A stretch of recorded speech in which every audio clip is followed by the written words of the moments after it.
थाना बहादुरगढ़ का गांव है मोहम्मदपुर रुस्तमपुर।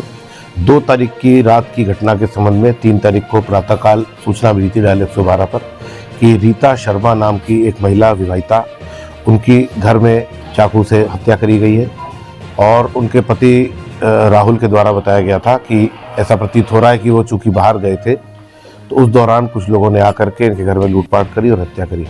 घटनास्थल निरीक्षण के दौरान काफ़ी जो राहुल शर्मा की स्टोरी थी उस पर काफ़ी संदेह जनित हो रहा था। घटनास्थल को देख करके प्रतीत हो रहा था कि किसी प्रकार की लूटपाट नहीं हुई है और ऐसा भी लग रहा था कि कुछ साक्ष्यों को छिपाया गया है। इसी दौरान राहुल शर्मा के ससुराल पक्ष के लोग यानी मृतका रीता शर्मा के भाई और बहनें वहां पे आ गए, जिन्होंने स्पष्ट शब्दों में कहा कि राहुल शर्मा के द्वारा ही उनकी हत्या करवाई गई है और कुछ और लोगों का नाम भी बताया। पुलिस के लिए चैलेंज था। हम लोगों ने उसमें 2 बार फील्ड यूनिट भेज करके साक्ष्य संकलन कराया, तमाम और इन्वेस्टिगेशन से संबंधित और कार्रवाइयाँ करी हैं, जिसके बाद ये खुलासा हो गया कि किस प्रकार से राहुल शर्मा ने आपसी जो कलह होती थी उस कलह के चलते अपने साथ में कार्यरत कुछ लड़के उनको बहला फुसलाकर उनको लालच देकर और पुराना जो इनका कुछ उधार था उसको ख़त्म करने और साथ में बाद में भी और कुछ पैसे देने की बात कहकर उनके साथ मिलकर अपनी पत्नी की हत्या करी थी और इसका पूरा तरह से खुलासा हो गया है। पुलिस ने इसमें राहुल शर्मा जो मृतका के पति हैं और साथ साथ शेर अली और फिरोज़, वो 2 व्यक्ति जो इस घटना में शामिल थे, उनको गिरफ्तार किया है। पूरा घटनाक्रम स्पष्ट हुआ है। आला कत्ल को बरामद किया गया है। सर, इसमें इनके द्वारा कोई कोड वर्ड भी यूज किया गया था हत्या में? हाँ, इस तरह की बातें पूछताछ में आ रही हैं। आपस में चूंकि ये नहीं चाहते थे कि कोई इनके फ़ोन की डिटेल्स कहीं पर स्पष्ट हो जाए, तो इस पर कुछ इस तरह की बात कहते थे, लेकिन वो कोई बहुत अपुष्ट बातें हैं। उसके बारे में कुछ यहाँ उसका कोई विवेचना से कोई वो भी नहीं है बहुत ज़्यादा ताल्लुक।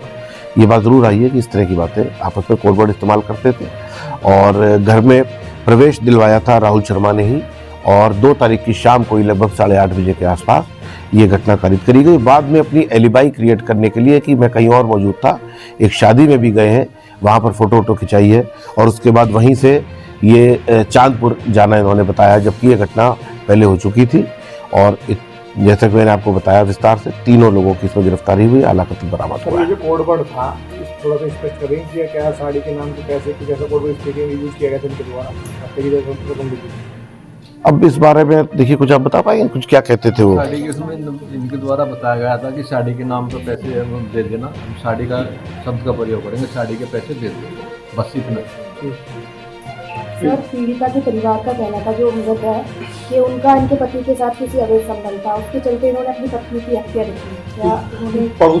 महिला बताई जा रही है। देखिए, ये सारी बातें विवेचना के क्रम में जो है सामने आएंगी। ऐसा कुछ प्रथम दृष्टया ऐसा नहीं प्रतीत हो रहा। मैंने मृतका के बेटे से भी बात करी है इस संबंध में और परिवारजनों से भी बात करी है। इस प्रकार की बात नहीं है, लेकिन अगर साक्षी इस प्रकार के आते हैं कॉल डिटेल्स के आधार पे या स्थानीय, ये बात सही है कि इनकी जिस महिला के लिए बात करी जा रही है वो इनकी मृतका पत्नी की पहले मित्र हुआ करती थी और इसी वजह से घर में आना जाना था। सामने ही कॉस्मेटिक्स की दुकान है उनकी। लेकिन ये सारी बातें विवेचना के क्रम में आएंगी कि इसमें कौन इसमें किस कारण से हुआ। जो अभी तक जानकारी मिली है, घर में आपस में बनती नहीं थी, कलेश होता था, उसी को लेकर अपने रास्ते से हटाने के लिए ये घटना कारित की गई है।